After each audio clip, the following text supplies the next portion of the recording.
साठी संवर्धनासाठी आवश्यक निधी उपलब्ध करून दिला जाईल। गोवा व दिल्ली प्रमाणेच बेळगाव कर्नाटक येथे मराठी भाषा उपकेंद्र स्थापन केले जाईल, त्याकरता देखील आवश्यक तो निधी उपलब्ध करून दिला जाईल। रिद्धपूर जिल्हा अमरावती येथे मराठी भाषा विद्यापीठ स्थापन करण्यास मान्यता देण्यात आलेली आहे।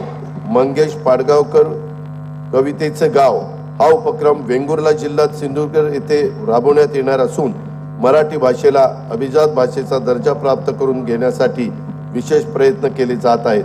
मुंबईतील गिरगाव येथे मराठी भाषा भवनाचे काम कालबद्ध पद्धतीने पूर्ण करण्यात येणार आहे।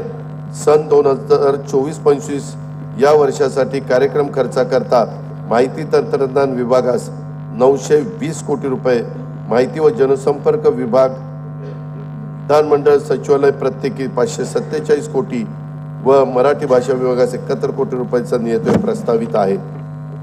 जिल्हा सन 2024-25 मध्ये जिल्हा वार्षिक योजनेअंतर्गत 18,165 कोटी रुपयाचा निधी प्रस्तावित करण्यात आलेला आहे आणि हा निधी मागील वर्षाच्या तुलनेत 20% अधिक दिलेला आहे। वार्षिक योजना 2024-25 कार्यक्रम खर्चासाठी 1,92,000 कोटी रुपयाचा निधी प्रस्तावित करण्यात आला आहे।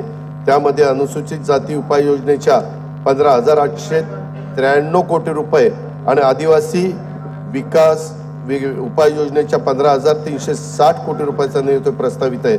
2024-25 मध्ये एकूण खर्चासाठी 6,522 कोटी रुपयांची तरतूद प्रस्तावित आहे। महसुली जमा 4,98,758 कोटी रुपये, महसुली खर्च 5,08,492 कोटी रुपये प्रस्तावित आहे। परिणामी 9,734 कोटी रुपयाचा महसुली तूट अपेक्षित त्या ठिकाणी आहे। राज्यातील राज्यकोषीय तूट आणि महसुली तूट राज्यकोषीय उत्तरदायित्व व वित्तीय व्यवस्थापन कायद्याचे निश्चित केलेल्या मर्यादेच्या आत ठेवण्यात शासन यशस्वी ठरलेले। सन 2024-25 ची राज्यकोषीय तूट 99,288 कोटी रुपये आहे। अध्यक्ष महोदय, हा अर्थसंकल्प मांडून झाल्यानंतर प्रथेप्रमाणे विरोधी पक्षाच्या नेत्यांच्या प्रतिक्रिया येतीलच, त्या ठरलेल्याच असतात, हे आपल्याला सगळ्यांना माहिती आहे। अंतरिम अर्थसंकल्प मांडल्यानंतर त्यांना आपल्या नेहमीच्या प्रतिक्रियांचा थोडासा विचार करायला हवा।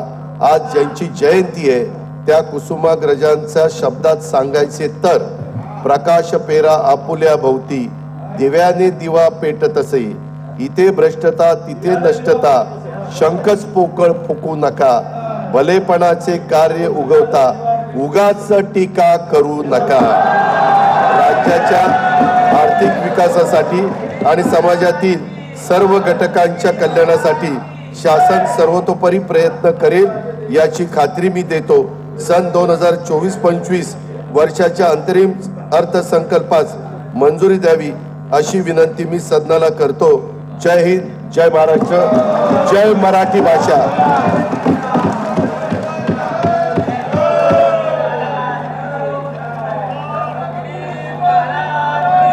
सन 2024-2025 च्या अंतरिम अर्थसंकल्प सभागृहात सादर करण्यात आला। अर्थसंकल्पीय प्रकाशनाचे पेन ड्राईव्ह असलेल्या सूटकेसेस सन्मान्य सदस्यांना देण्याची व्यवस्था वित्त विभागातर्फे विधान भवनाकरिता आरक्षित असलेल्या वाहनतळाच्या मोकळ्या जागेवर उभारण्यात आलेल्या मंडपामध्ये विधान भवन मुंबई येथे करण्यात आली आहे।